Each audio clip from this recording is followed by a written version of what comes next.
Okay, so I've been meaning to make this video for a while now, but I keep putting it off, and I think it's time I tackle this. A lot of you have noticed that the install job that was done by Podpoint in one of the earlier videos wasn't quite up to scratch. There were some definite problems with the state of the wall after he had installed the unit. At the time, I wasn't best pleased, but because of how much of a faff on it was to get them to come and install a unit in the first place, you know, it took what, 4 appointments before it actually turned up. I was just happy to have it installed, which perhaps wasn't the best way to frame the situation. As you can see from these clips, you can see that there was quite a bit of damage left to the wall. You know, the brick was blown out on both sides, the hole wasn't sealed, and the brickwork wasn't restored or anything like that. It was pretty shoddy, truth be told. Okay, so problem 2 with the install became very apparent around the time I did the first charge. Now, before I go into what I saw, let's take a look at the wiring, and it will very quickly explain what was wrong with the install. So we've got, first of all, the feed coming in from the national grid. That's then going up into the splitter boxes here. That then has a pair of wires going down to the meter and out to the RCD for the Podpoint unit, and then the meter tails come out of the meter and into my main RCD. So what does this show you? Well, it shows you that the Podpoint is wired in, completely bypassing my meter. I was speechless when I saw this. The way I detected it was we've got a smart meter installed, and it is that when I was charging my car, the entire power draw that the meter was seeing was, you know, about 200-300 watts, rather than the you know, it was missing 7 kilowatts that was going into the car, and it was very clear straight away that something wasn't right. So I went and checked the wiring, and it was obvious what was wrong. Now, I think it's pretty clear that this installer didn't really know what he was doing. If he was going to blow up brickwork and you know, makes pretty much an illegal mess of the wiring in terms of, you know, installing it in a meter bypass configuration, that's just not on. Now, Podpoint, to their credit, were all over this like a shot the moment they found out about it. They sent an engineer out a different engineer out as quickly as they could. He came and did what he could to restore the brickwork. He filled in the gap. He used silicone sealant to fill in the hole in the wall, just to make sure that was, you know, sealed. And then he cemented up the front of it, so there wasn't that massive gaping hole.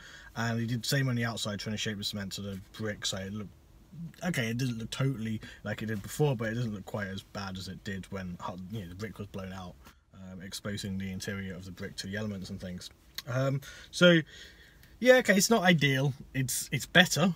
And also the other thing it did was, of course, fix the wiring, and set the Podpoint to go through the electricity meter. Because as much as I would have loved to have gotten all of my charges for free, it would have been pretty illegal for me to have done that and not said anything. So yeah, that needed to be sorted. As I understand it, that engineer is no longer with Podpoint.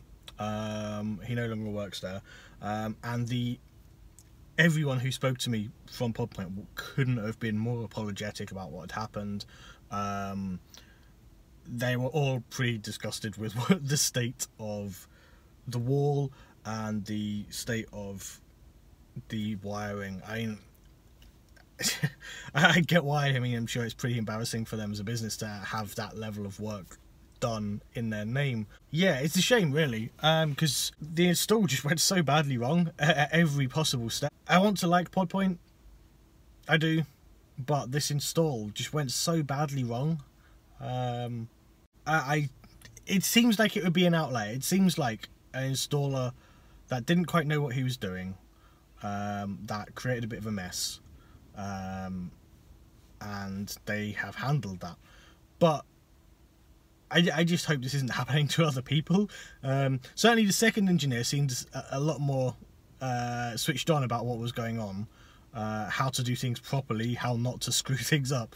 It's just a shame I didn't get him at first. So yeah, just to quickly wrap up, they made an absolute pig's ear install, but they did a pretty good job putting it right.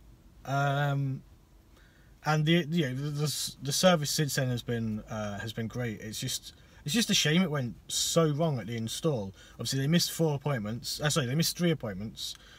2 of those were not really Pod Point's fault as a business, and I understand that.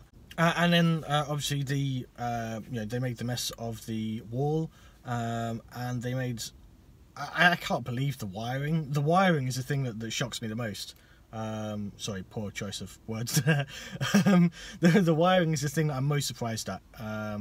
It's one thing, if you've got an electrician that doesn't really, maybe an electrician might not be so experienced with drilling holes in walls and they made a mistake. Fair enough, but they should know how not to wire something in, completely bypassing the electric meter. I couldn't get over that, and part of my surprise at that is why I've taken so long to record this video, because I wanted some time for it to sink in.